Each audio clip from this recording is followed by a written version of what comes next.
In the autumn of 1844, a young writer named Dmitry Grigorovich was sharing rooms with a friend of his from military engineering school, the 23-year-old Fyodor Dostoevsky, who was at work on his first novel, Poor Folk.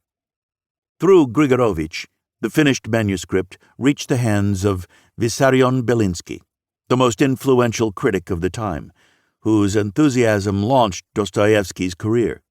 More than 4 decades later, in 1886, this same Grigorovich, now an elder statesman of literature, came across the humorous sketches of someone who signed himself Anton Chekhov, brought them to the attention of the publisher Alexei Suvorin, and thus recognized the last great Russian writer of the 19th century, Anton Chekhov.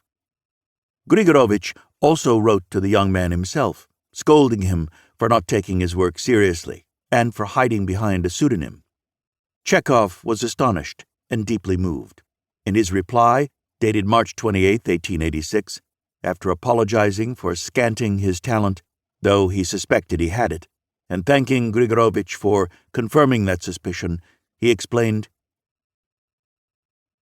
"In the 5 years I spent hanging around newspaper offices, I became resigned to the general view of my literary insignificance, soon took to looking down on my work, and kept plowing right on. That's the first factor. The second is that I am a doctor, and up to my ears in medicine.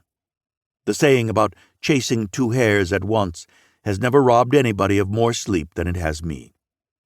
The only reason I am writing all this is to justify my grievous sin in your eyes to some small degree.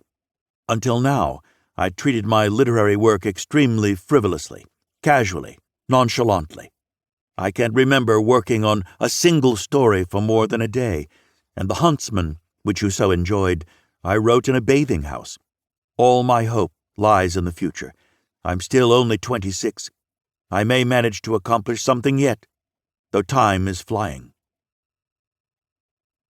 Just a month earlier, Chekhov had written to a friend saying that his real commitment was to medicine, while literature was a mistress he would one day abandon. Now he likened the effect of Grigorovich's letter on him to a governor's order to leave town within 24 hours.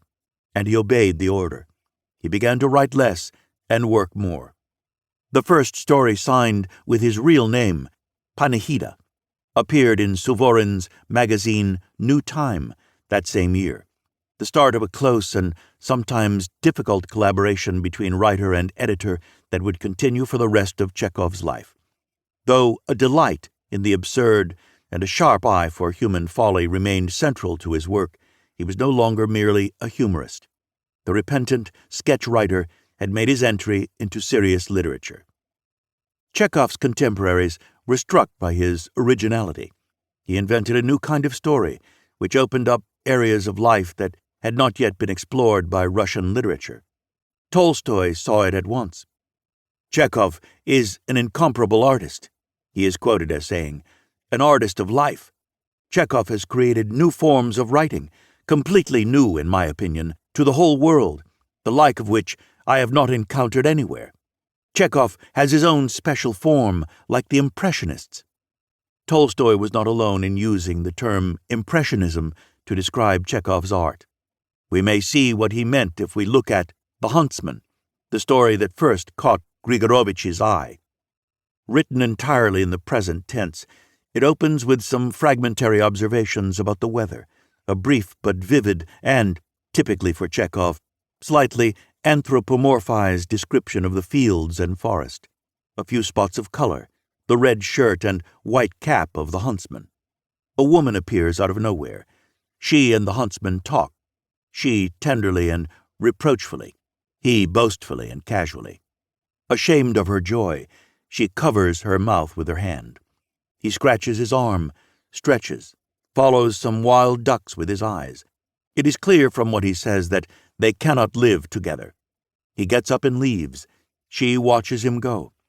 Her gaze moves over the tall, skinny figure of her husband and caresses and fondles it.